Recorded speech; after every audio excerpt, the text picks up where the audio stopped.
Welcome, Immortal Beloveds, to the Dawna Cosmic Podcast, where we discuss what it means to live multidimensional with authenticity. Let's go.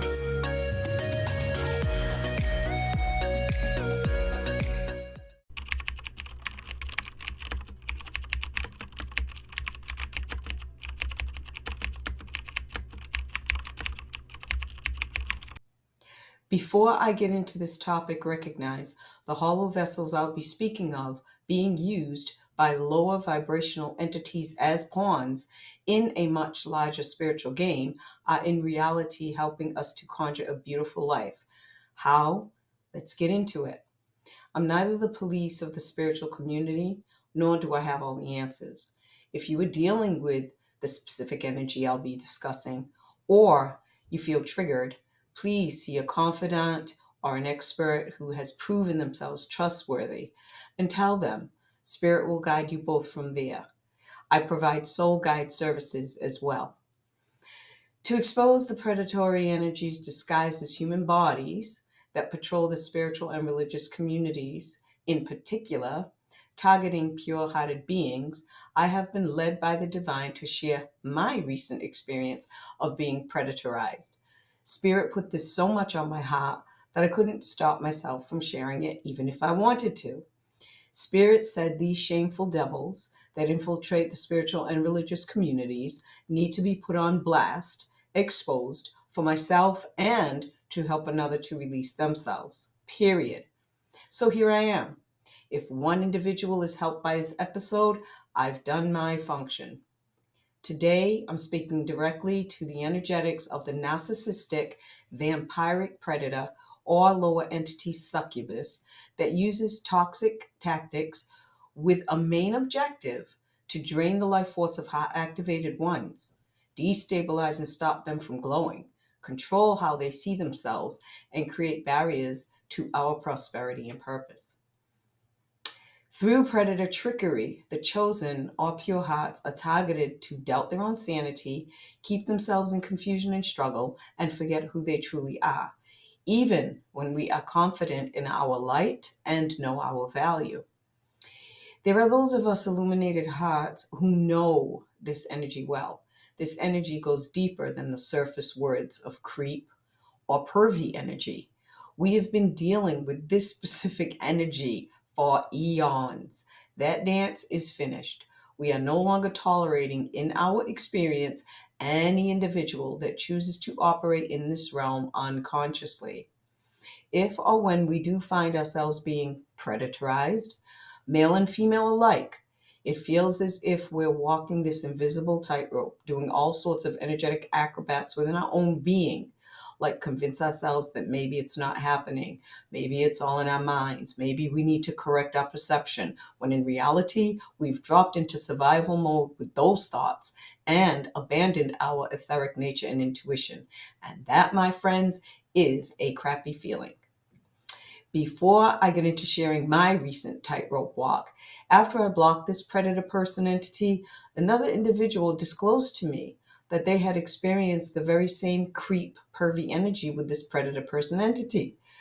In my situation, right away, this predator person entity showed up masked as friendliness. I had picked up a subtle, weird vibe, but let it go. I had signed up for an online spiritual group where he ended up being the facilitator. About 48 hours after signing up, he invited me for a cup of coffee. I have tea or coffee with all of my buddies often, so okay, let's go. A few hours after the coffee, I got a text from him saying, I really enjoyed our date. I'd love to go on a second date. What? Wait, just what? Seriously? What? I felt so insulted and I probably needed to say so. I can see now that I was actually stunned. It happens. What kind of spell poison was this? Just no. So I sent a text back and immediately let him know. I am not attracted to you and that was not a date. Can you be friends? Of course, he said, I have plenty of female friends. I'm thinking, oh, really? Okay, let's see how this goes. Next thing I know, 15 to 20 minutes later, stalker energy. That is his description of it. He didn't call it stalker energy though until about 2 or 3 weeks later. A separate instance of verbal sexual inappropriateness he laid out toward me. So he's now blowing up my phone, sending me 40-ish, 40, inappropriate texts, a couple of sexual and gifts in under an hour. Under an hour. Such as, I'd love to rock your chakras, and I'm extremely attracted to you, and on and on and on. The texts and gifts kept rolling in. Ding, ding. I let the text roll in so he could actually see himself. When we do nothing or refuse to dance, we allow the other to dance alone. And hopefully they see themselves. Well, he didn't. Not at all. Not until, like I mentioned earlier, about 2 weeks later, after I called him out, went over the phone, he literally said, "I'm dripping wet, naked, out of the shower. I hope you don't mind." Honesty and honestly, in that moment, I wanted to vomit. Again, though, stun mode. To me, I'm repulsed on every level by him. Yet, aside from making myself clear on where I stood at the very onset, each instance of this energy showing itself through him, I went into stun mode. The stun mode I can see now is the part of me that is just in pure disbelief that at certain spiritual levels, people will still behave poorly. I never imagined that energy would visit me anymore, not at this level. Whether consciously or unconsciously, they mask up to the world, and therefore they make themselves a complete fraud. From jump at the cup of coffee, my clear cognizant abilities allowed me to see this hot predator stuck energetically at age 3. Because of that, he has become an empty vessel that has been taken over. Now, mind you, have I kicked myself for not cutting him off from jump? Absolutely. I really had to forgive myself for going into stun mode and not dealing with him right away. I immediately recognized I was grossed out, yes. I recognized the weird energy, yes. Then I fooled myself into trying to be peace, just get along, remain harmonious, take the higher ground. Sound familiar? Because I didn't call this energy out from jump and remained cordial with him here and there and stayed in that group, I felt accountable for possibly sending mixed messages, all choices of mine, which left the door open to more of that sick energy and him using that open door as an invitation to continue being inappropriate. I forgave myself for all of that too. I struggled a bit with leaving the group though because of my resonance with the others. Nothing to do with him. I was never triggered. What was really going on is my light was triggering his demons. Initially, the warrior in me wanted to come out guns blazing, spiritually, that is. I wanted to slam him so that when I iced him, which I most definitely did, he'd never target another's cosmic heart, another's divine light. Then I had to pause.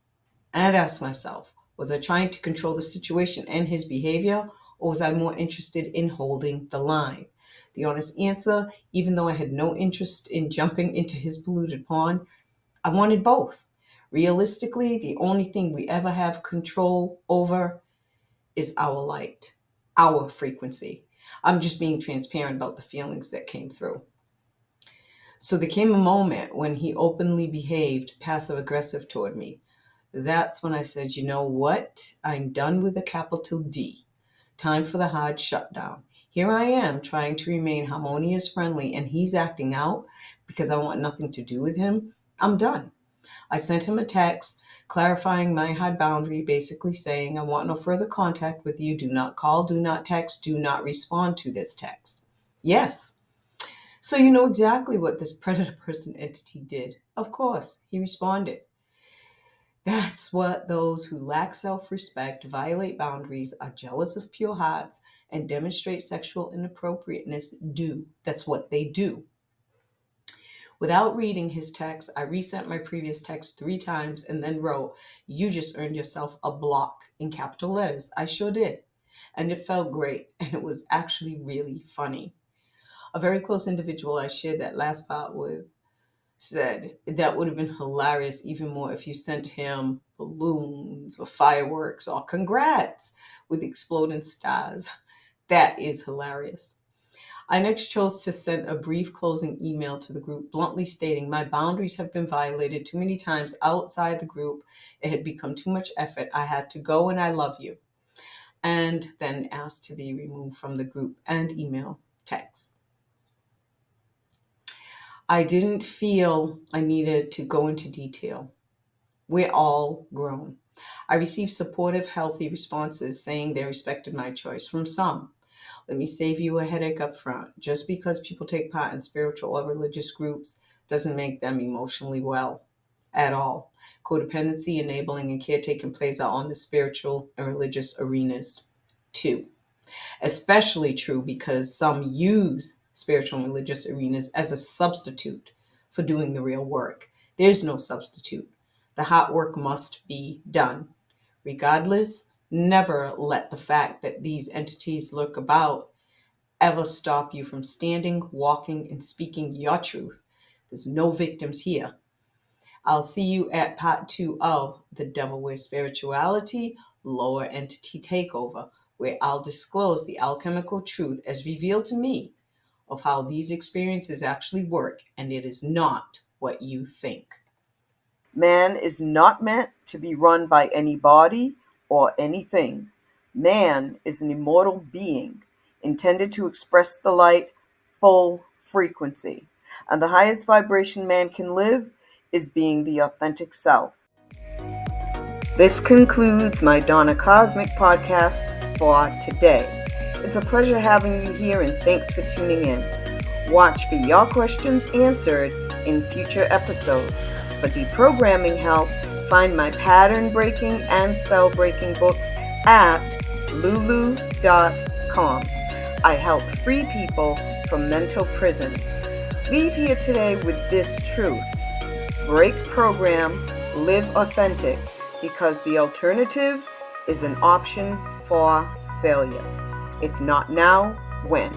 See you at the next episode. Love and prosperity.